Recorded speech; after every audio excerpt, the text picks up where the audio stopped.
नमस्कार, मैं दीपक शर्मा और मेरे YouTube मंच पर आपका स्वागत। दोस्तों, जब देश की सारी संस्थाएं मोदी जी की मुट्ठी में आने लगी, वो चाहे मीडिया हो, चाहे वो कॉरपोरेट हो, चाहे वो नौकरशाही हो, ब्यूरोक्रेसी हो, चाहे वो अदालतें हो, सब कुछ, सारा सिस्टम मुट्ठी में जब आने लगा और सुप्रीम कोर्ट में रंजन गोगोई जैसे चीफ जस्टिस मोदी जी के ही आशीर्वाद से राज्यसभा के सांसद बनने लगे, तब उस अंधेरे में, लोकतंत्र के उस अंधेरे में एक रोशनी बनकर आए ये शख्स, चीफ जस्टिस, जी हाँ, present chief justice DY Chandrachud. और तब अचानक देश की उम्मीदें जगने लगी, अचानक जगी, और ऐसा लगा कि कोई तो है जो इस दौर में हवाओं के पर कतरता है। DY चंद्रचूड़, एक ईमानदार जज जिसके पीठ में रीढ़ की हड्डी दिख रही थी, स्टील जैसी। लेकिन पिछले कुछ महीनों में जिस तरह के फैसले सुप्रीम कोर्ट से आए हैं, और खासकर जिसमें सीधे सीधे मोदी गवर्नमेंट इन्वॉल्व है, शामिल है, उन फैसलों ने कहीं ना कहीं इस देश में एक बहुत बड़े तबके को निराश किया है। और लोग ऐसा मानने लगे हैं कि कहीं ना कहीं ये जो चंद्रचूड़ जैसा एक ईमानदार चिराग था, उस चिराग की जो लौ है वो जैसे मध्यम पड़ती जा रही हो। अब मैं ये नहीं कह रहा हूं कि गुजरात लॉबी ने, मोदी और शाह ने, या ये रामनाथ कोविंद जो बहुत करीब हैं चंद्रचूड़ साहब के, इन्होंने कुछ कर दिया। मैं ये नहीं कह रहा हूं, मैं कोई भी लांछन नहीं लगा रहा हूं। मैं ये नहीं कह रहा हूं कि किसी ने दुखती रग पकड़ ली है चंद्रचूड़ की, मैं ये नहीं कह रहा। लेकिन हाँ, मेरे मन में एक सवाल है कि आखिर इस ईमानदार जज को किसकी नजर लग गई, और आखिर ये माजरा क्या है। The Supreme Court has today cleared the Adani Group of companies. Adani Hindenburg मामले में फैसला सुनाते हुए सेबी की जांच रिपोर्ट में दखल देने से इनकार किया है। Which are accessible, which are welcoming of women. I think our chambers must factor in. Ayodhya फैसला सभी जजों की सर्वसम्मति से आया। लंबी लड़ाई के बाद सभी जजों का एकमत आया। अब दोस्तों, पिछले साल जब DY चंद्रचूड़ साहब एक के बाद एक ताबड़तोड़ फैसले दे रहे थे, सरकार पर कहीं ना कहीं कटाक्ष कर रहे थे, कटघरे में खड़ा कर रहे थे मोदी सरकार को, तब इसी बीजेपी की ट्रोल सेना ने ट्विटर पर, सोशल मीडिया पर, फेसबुक पर न जाने क्या क्या चंद्रचूड़ साहब को लेकर ऐसी बातें की, ऐसे अपशब्द कहे जो शायद देश में आज तक चीफ जस्टिस के बारे में कभी नहीं कहे गए थे। और चंद्रचूड़ साहब को कहना पड़ा कैमरे पर कि लोग उनको ट्रोल करते हैं, लेकिन उन पर कोई दबाव नहीं है। और आज वो ट्रोल सेना भी गायब हो गई है। आज कोई आलोचना नहीं करता। आज बीजेपी में चंद्रचूड़ साहब की तारीफ होती है। और सबसे बड़ी बात कि जिस तरह का ये जो लेटेस्ट फैसला आया है अडानी पर, अडानी गेट पर, और जिस तरह उनके वकीलों ने कहा, अडानी के वकीलों ने, कि हमको क्लीन चिट मिल गई है, और अडानी साहब ने खुद ट्वीट करके कहा कि सत्य की जीत हुई है, सत्यमेव जयते, और 4 दिन में अडानी साहब इस देश के सबसे अमीर आदमी फिर से बन गए। ऐसे फैसलों को लेकर लोगों में निराशा हुई, ऐसे फैसलों को लेकर डिसअपॉइंटमेंट हुआ, और खासकर जो फैसले चुनाव आयोग को लेकर आए, जिस तरह से टिप्पणियां हुई हैं चीफ जस्टिस के कोर्ट में, या जिस तरह से फैसले लिए, कहीं ना कहीं निराशा है। कहीं ना कहीं वो जो उम्मीद थी कि एक आदमी आखिर सामने खड़ा हो गया है इस डिक्टेटर जैसी सरकार के मुखालिफ, वो जो एक चंद्रचूड़ थे, ऐसा लोग कहते हैं, वो अब नहीं दिखते। अब दोस्तों, गौतम अडानी और सेबी के मामले पर तो मैं आऊँगा, लेकिन मैं ज़रा आपको याद दिलाना चाह रहा हूँ पिछले बरस का वो दौर, मई का महीना, जब एक के बाद एक ताबड़तोड़ फैसले चंद्रचूड़ की अदालत से बाहर आ रहे थे, और ऐसा लग रहा था जैसे मोदी सरकार पहली बार घुटनों पर आ गई है। याद करिए वो मणिपुर का जो फैसला था, मणिपुर का जो ऑर्डर दिया, जब मणिपुर में हिंसा हो रही थी, तो इन्हीं चंद्रचूड़ ने मोदी सरकार को चैलेंज किया कि वहां एक प्रदेश जल रहा है, वहां पर महिलाओं को निर्वस्त्र करके उनकी परेड कराई जा रही है, वीडियो वायरल हो रहे हैं, सरकार कोई एक्शन नहीं ले पा रही है। अगर सरकार एक्शन नहीं लेती तो फिर सुप्रीम कोर्ट को एक्शन लेने दीजिए और 1 हफ्ते के अंदर जांच शुरू करिए।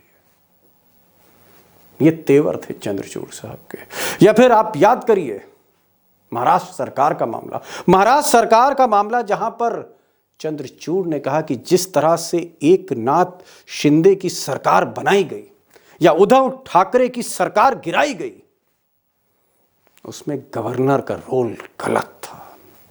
और उन्होंने कहा, चंद्रचूड़ साहब ने कहा कि अगर उद्धव ठाकरे ने इस्तीफा नहीं दिया होता तो आज सुप्रीम कोर्ट उद्धव ठाकरे को दोबारा मुख्यमंत्री बनाता महाराष्ट्र का, क्योंकि गवर्नर का जो फैसला था गलत था। और ये जो सरकार है शिंदे की या फडणवीस की, ये एक इलीगल सरकार है। इस सरकार को तुरंत गद्दी छोड़ देनी चाहिए। और तब उन्होंने कहा कि स्पीकर तय करें, महीने भर के अंदर तय करें स्पीकर और डिस्क्वालीफाई करें। इस तरह के जब जजमेंट आ रहे थे उस वक्त लग रहा था कि इस देश में कहीं ना कहीं कानून की तूती बोल रही, और कहीं ना कहीं इस देश को एक ऐसा शख्स मिल गया है, एक ऐसा जज मिल गया है जिसने इस देश की उम्मीदों को जगा दिया है।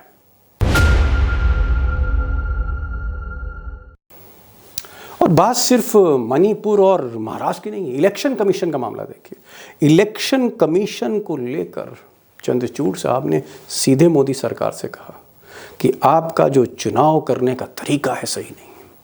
अगर आपको चुनाव करना है, अगर आपको देश के चुनाव आयोग का कमिश्नर चुनना है, सेलेक्ट करना है, तो फिर उस कमेटी में लीडर ऑफ अपोजिशन भी होना चाहिए। उस कमेटी में अगर प्रधानमंत्री हैं तो कोई तीसरा निष्पक्ष व्यक्ति भी होना चाहिए, चीफ जस्टिस ऑफ इंडिया भी होना चाहिए उसमें। एक तरफा चुनाव आयोग के कमिश्नरों की नियुक्ति मत करिए। और फिर एक बार से मोदी सरकार हिल गई, ये हो क्या रहा है। और तो और छोटे छोटे मामले, गिरफ्तारियों के मामले, मुझे याद आ रहा है कि असम की पुलिस, जी हाँ, असम की भाजपा की पुलिस पवन खेड़ा, ये जो कांग्रेस के प्रवक्ता हैं, इनको पकड़ने के लिए गिरफ्तार करके ले जा रही थी हवाई जहाज से उतारकर। एक बहुत से छोटे से मामले में मोदी जी के परिवार पर, उनके पिताजी पर टिप्पणी इन्होंने कर दी थी और एक केस रजिस्टर हो गया था असम में, और इनको जहाज से खींचा गया दिल्ली के एयरपोर्ट में, और असम की पुलिस मजिस्ट्रेट के सामने इनको प्रोड्यूस करके वापस गुवाहाटी ले जा रही थी दिल्ली से, सबक सिखाने जा रही थी पवन खेड़ा। और चुटकी भर में 2 घंटों में चीफ जस्टिस ने बेल दे दी चंद्रचूड़ साहब। आप सोचिए भाजपा पे जो कुठारा घात हुआ वो थे चंद्रचूड़ पिछले साल, पिछले बरस, कुछ महीने पहले।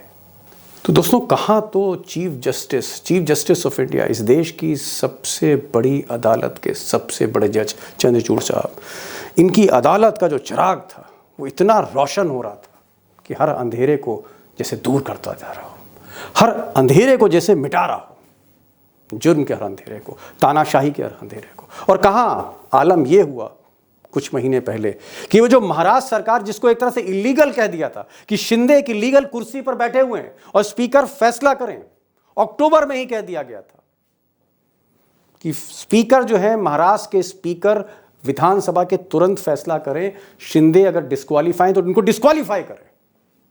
अक्टूबर में चंद्रचूड़ साहब ने खुद जो अपने फैसले दिए थे महाराष्ट्र सरकार को लेकर, उसी का एक बाल डामाडोल हो रहा था। वही स्पीकर जैसे टाल रहा है। और उसके बाद अक्टूबर का महीना बीत गया, नवंबर का महीना बीत गया, दिसंबर में चंद्रचूड़ साहब ने फिर कहा महाराष्ट्र के स्पीकर से कि 31 दिसंबर अब आखिरी तारीख है।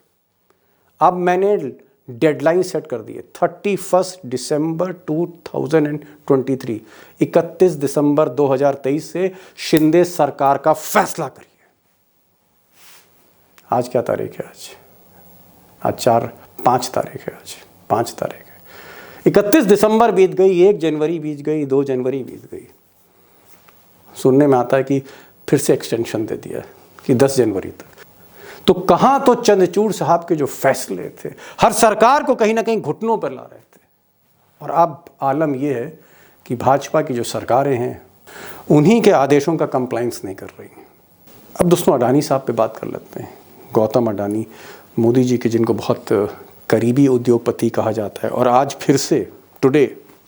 फिर से वो इस देश के सबसे अमीर व्यक्ति हो गए, सबसे अमीर आदमी हो गए हैं गौतम अडानी। मुकेश अंबानी को पीछे छोड़ दिया है गौतम साहब ने, और कहीं ना कहीं मेहरबानी अदालत की भी रही है इसमें। बहरहाल गौतम अडानी का मामला दोस्तों ये था कि हिंडनबर्ग की रिपोर्ट आई, और हिंडनबर्ग की रिपोर्ट ने बताया कि अडानी साहब के जो शेयर हैं शेयर मार्केट में, जिसकी वजह से आज वो खराब पत्ती हैं, उन शेयर मार्केट की वजह से, अपनी कंपनियों की वजह से, जो कंपनियां शेयर मार्केट में लिस्टेड हैं। हिंडनबर्ग का आरोप था कि अडानी साहब ने हवाला के पैसे के ज़रिए पैसा यहाँ हिंदुस्तान से कुछ बेनामी कंपनियों में गया, शेल कंपनीज़ में गया, उससे वो फिर से इन्वेस्ट हुआ, फिर उसी शेयर मार्केट में आया और रिगिंग की गई। यानी सुपरफिशियल तरीके से, आर्टिफिशियल तरीके से शेयर के भाव को बढ़ाया गया। यानी हैसियत शेयर की अगर 10 रुपये है तो उसको 200 रुपये का कर दिया गया। इस तरह के आरोप थे मोटा मोटी। अब इस पर हंगामा मच गया संसद में, और हंगामे में सबसे ज़्यादा बोले राहुल गांधी। राहुल गांधी ने कहा कि भाई अडानी जो है इनको सरकार ऑब्लाइज कर रही है और इस पूरे घपले की जांच होनी चाहिए। ये शेयर मार्केट में जो घपला हुआ है इसकी जांच होनी चाहिए। ये शेयर इतनी अचानक, इसके भाव आसमान पर कैसे पहुंच गए इन कंपनियों के जो कर्जे पे चल रही थी, जिनकी बैलेंस शीट कुछ कह रही थी और जिनका भाव कुछ कह रहा था। हुआ क्या, राहुल गांधी ही संसद से बाहर कर दिए गए, जेल जाते जाते बचे। एक और साहब थे, उन्होंने भी अडानी का मामला उठाया संसद में, संजय सिंह, और इन्होंने तो प्रधानमंत्री के एकदम मुंह पे जाके कह दिया कि आप और अडानी मिले हुए हैं, अडानी मोदी भाई भाई, ये नारा लगा दिया। संजय सिंह को बार बार सस्पेंड किया गया, और जब संजय सिंह नहीं माने इनको भी जेल रवाना कर दिया गया किसी और मामले में। एक और महिला सांसद हैं महुआ मित्रा, इनका ताज़ा मामला। अब इनको किसी अपने पुराने बॉयफ्रेंड के जरिए कहीं ना कहीं फंसाकर अडानी के ही मामले में महुआ मित्रा को सजा दी गई। ये भी लोकसभा से बाहर कर दी गई। तो जहां संसद में अडानी को लेकर कोई सुनवाई नहीं हो रही थी, एक शब्द कोई बोल नहीं सकता था, वहां पर लोगों की उम्मीद जागी कि भाई इस देश में, इस मुल्क में एक चिराग तो रोशन है जो संविधान को बचा रहा है, DY चंद्रचूड़ चीफ जस्टिस। तो अदालत में जब लोग गए, पिटीशन दाखिल हुई, तो चंद्रचूड़ साहब ने कहा नहीं, बिल्कुल जांच होगी, बिल्कुल जांच होगी। और देश की उम्मीदें फिर जाग गई कि कोई तो है जो हवाओं के पर कतरता है इस दौर में, चंद्रचूड़ साहब। तो चंद्रचूड़ साहब ने एक कमेटी बना दी, सेबी से कहा, और शुरू में तो ऐसा लग रहा था कि अब शामत आ गई है, अडानी भी घबराए हुए थे। लेकिन अभी जो फैसला आया है उसमें, अब मैं उस पर कोई बहुत टिप्पणी तो नहीं कर सकता, लेकिन वो फैसला बड़ा निराश करता है, डिसअपॉइंट करता है, क्योंकि कहीं ना कहीं चंद्रचूड़ साहब ने कहा कि भाई CBI की जांच की ज़रूरत नहीं है, इसमें SIT बनाने की ज़रूरत नहीं है, और जो पत्रकारों ने लिखा उसमें कोई तथ्य नहीं है, और जिस तरह के आरोप लग रहे हैं अडानी साहब पे, वो आरोप में कुछ दम नहीं है, और सेबी तो वैसे भी जांच कर ही रही है, और सेबी को हम 3 महीने और दे देते हैं। और बाहर वकीलों ने आके कहा कि अडानी साहब को क्लीन चिट मिल गई है। ये वकीलों ने कहा कैमरे पर कि एक तरह से क्लीन चिट मिल गई अडानी को। अडानी बेदाग है, अडानी ने एक पाई भी गलत तरीके से नहीं कमाई, ईमानदार है, अडानी ईमानदार है। मोदी का दोस्त ईमानदार ही हो सकता है, ये ऐसा कहा गया। और फिर अडानी साहब ने भी ट्वीट किया, सत्यमेव जयते, सत्यमेव जयते। और आज उस सत्यमेव जयते की बदौलत उन्होंने मुकेश अंबानी को पीछे छोड़ दिया है। अडानी फिर से नंबर 1 हो गए, सत्यमेव जयते। अब दोस्तों पिछले कुछ महीनों से जिस तरह के फैसले आ रहे हैं, वाकई देश को और एक बहुत बड़े तबके को, जो कहीं ना कहीं एक उम्मीद की किरण देखते थे, एक सिल्वर लाइनिंग देखते थे, एक अंधेरे में उजाले के तौर पर चंद्रचूड़ को देख रहे थे, उस तरह के लोग, उस तरह के जहन कहीं ना कहीं नाउम्मीद हुए। अब क्यों हुए मैं इसके डिटेल में फिर कभी जाऊंगा, और मैं ये नहीं कहूँगा कि कहीं ना कहीं उन्होंने कंप्रोमाइज़ कर लिया है, कहीं ना कहीं गुजरात लॉबी ने जैसे रंजन गोगोई को दबा दिया था, प्रेशर डाल दिया था, इसी तरह से जुडिशरी पे फिर से प्रेशर डाल दिया है और इस प्रेशर में चंद्रचूड़ साहब कहीं ना कहीं वो प्रेशर महसूस कर रहे हैं। मैं ये सब बातें नहीं कहना चाहता। जिस तरह के बीजेपी से जुड़े हुए लोग उनके बारे में कह रहे थे, ट्विटर पे ट्रोल कर रहे थे, जिसको चंद्रचूड़ साहब ने एक्सेप्ट भी किया था कि मुझे ट्रोल किया जा रहा है, लेकिन मैं परवाह नहीं करता। मैं ऐसी कोई बात नहीं कहना चाहता। मैं अभी भी उनसे उम्मीद रखता हूँ कि आज की तारीख में वो चीफ जस्टिस हैं, आज की तारीख में वो एक ईमानदार जज हैं, वो हार्वर्ड के पढ़े लिखे जज हैं और उनकी जो हिस्ट्री रही है उसमें कहीं भी बेईमानी की एक बूंद, बेईमानी की आप कह सकते हैं ज़र्रा भी कहीं नहीं दिखता उनके दामन पे। इसलिए मुझे उम्मीद है अब कंप्रोमाइज़ हो गए हैं या कोई दुखती रग पकड़ ली है गुजरात लॉबी ने जिसमें उनको एक एक्सपर्टाइज है। मैं इस तरह के आरोप कतई नहीं उन पर लगा रहा हूँ, लेकिन हाँ एक चीज़ ज़रूर है, जो लोग कहते हैं कि कहीं ना कहीं सरकार और सुप्रीम कोर्ट के बीच में एक संवाद का दरवाज़ा खुला है। वो दरवाज़ा हो सकता है रामनाथ कोविंद साहब ने खोल दिया हो, जो मोदी जी के बहुत ही करीबी हैं, मोदी जी ने जिन्हें राष्ट्रपति बनाया था। और ऐसा लोग कहते हैं और तस्वीरें बताती हैं कि चंद्रचूड़ साहब उनके घर गए थे, कोविंद साहब के घर, और वो कोविंद साहब जिनके घर पर अक्सर अमित शाह बैठते थे। मैं इस तरह की बातें बिल्कुल नहीं करना चाहता, ये ठीक भी नहीं है कि हम 2 और 2 को 5 कह दें। लेकिन हाँ, इस देश को अभी भी उम्मीद है। ये एक ऐसा जज है जिसके फैसले नज़ीर बनेंगे, खासकर महाराष्ट्र को लेकर, या जिस तरह का फैसला उन्होंने मणिपुर में दिया, या जिस तरह के ऑर्डर्स उन्होंने दिए खासकर इलेक्शन कमीशन को लेकर, उसकी नियुक्ति को लेकर। ऐसे बहुत से उनके ऑर्डर्स हैं जो वाकई ये बताते हैं कि चंद्रचूड़ साहब में कहीं ना कहीं कुछ तो है।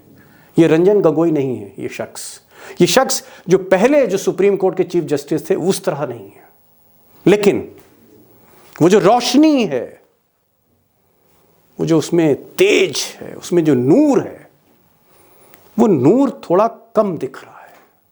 और मेरा सवाल आपसे है, क्या आपको भी वो नूर कम होता हुआ दिख रहा है?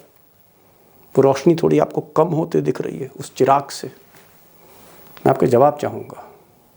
और मैं फिर एक बार कह रहा हूँ कि हमें उम्मीद है कि जस्टिस चंद्रचूड़, ये जो देश का जो संविधान है, जो कानून है, जैसे उन्होंने पहले ऊपर रखा, उसको सर्वोपरि रखा, आज भी और आगे भी वो सर्वोपरि रखेंगे। अभी एक लंबा वक्त है उनके पास, वो कोई 1-2 महीने में रिटायर होने नहीं जा रहे, पूरा साल है उनके पास।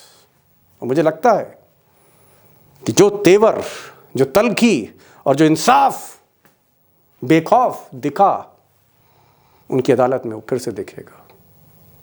तो दोस्तों, ये आज का वीडियो था, थोड़ा सेंसिटिव वीडियो था, संवेदनशील मुद्दे पर था, चीफ जस्टिस को लेकर था, और मुझे लगता है कि आपने इसको गौर से देखा होगा। प्रतिक्रिया अपनी ज़रूर दीजिएगा, और मैं दिल से कहूँ तो मुझे अभी भी इस शख्स पर उम्मीद है कि ये शख्स अभी भी हर कसौटी पे खरा उतरेगा। ऐसा मुझे लगता है, ऐसी मुझे उम्मीद है, आशावादी होना चाहिए। तो ये आज का वीडियो था, और मैं चाहूँगा कि आपके जो कमेंट्स हैं आप ज़रूर शेयर कर रहे हैं, और इस चैनल को अगर आपने अब तक शेयर नहीं किया, प्लीज़ इस चैनल को शेयर करिए, दोस्तों से कहिए। और आपके जो हौसले, हिम्मत है, उसी से ये आवाज़ आप तक पहुंचती है। सबसे बड़ी बात ये है, और मैं पूरा एहतराम करता हूं आप जिस तरह से मुझे सपोर्ट करते हैं, समर्थन करते हैं। तो प्लीज़ इस चैनल को सब्सक्राइब करिए, दोस्तों से कहिए, और बेल आइकॉन अगर आपने क्लिक नहीं किया उसको क्लिक करिए, नोटिफिकेशन आपको पहले मिलेगा। तो ये आज का वीडियो था, फिर मिलते हैं नई वीडियो के साथ, तब तक के लिए नमस्कार।